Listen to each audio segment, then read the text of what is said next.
Sa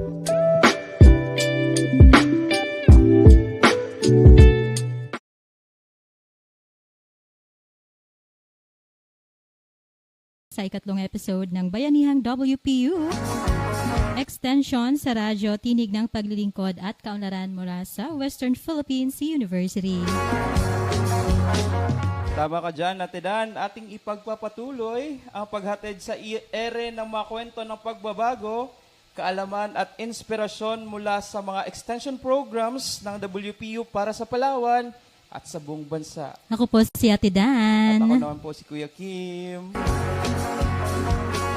Yan na, ating i-introduce itong ating mga kasama.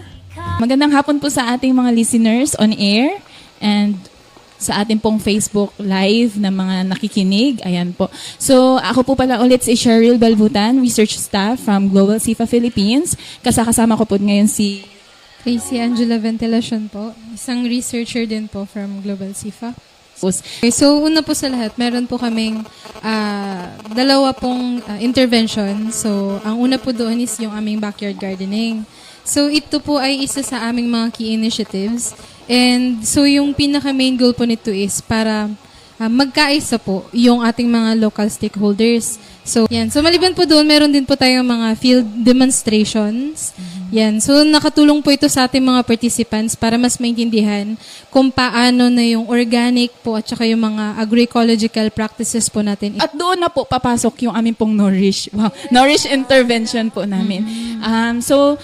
Aside po doon sa backyard gardening namin, meron po kaming Nourish intervention. Yung Nourish po stands for Nutritional Outreach and Upskilling for Resilient in-Home Sustenance and Health. So, nag-organize po kami ng iba't ibang training directly po na magbe-benefit po yung aming mga partner communities. So, yung number 1 training, pwede mo explain? Sige po. So, una, meron po kami sa Nourish namin. Bali, dalawang part po kasi itong training namin. So, yung una po, Pinggang Pinoy, Go, Grow, Glow. So, yan po, sa Pinggang Pinoy po, nakipag-collaborate po kami sa Palawan State University po. Nag-tap din po kami ng mga experts po nila kung paano yung naituro yung proper nutrition at saka po yung balanse na paghahanda po ng pagkain. So, Sila po ay nagtatanim na at alam na nila po kung paano mag-prepare ng balancing meal. So, doon na po kami papasok doon sa pagpipreserve na. Kasi may mga surplus po sila eh. Sobra po yung kanilang mga tanim. Ano pong gagawin po nila doon. So, nakadepende po kami sa mga produce ng community. So, like for example po, nakapagbigay po kami ng training sa paggawa po ng tinapa or sa English smoked fish. Sardines, ayan. So, marami po kasi kaming mga participants from coastal areas, coastal communities. Ayan. So, part po ng aming pa-training is maliban po sa pangkonsumo nila, tinuruan po namin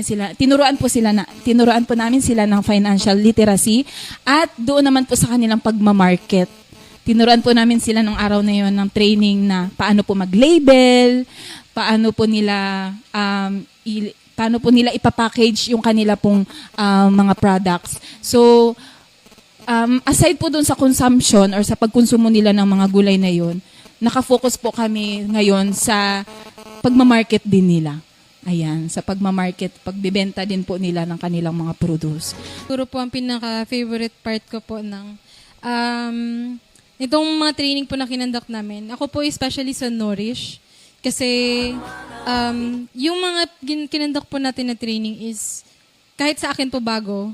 So sa kanila, may ilang part na hindi bago. Pero ang saya po kasi kapag nagluluto na, may mapapansin ka talaga sa kanila na nagtitake notes po. So very interested sila na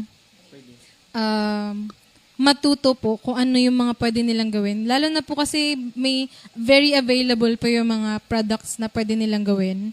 So, ayun, nakakatuwa pong tignan na excited silang matuto, tapos lalapit sila, ma'am, maraming salamat po sa ganito kasi may mga natututunan po sila. Okay.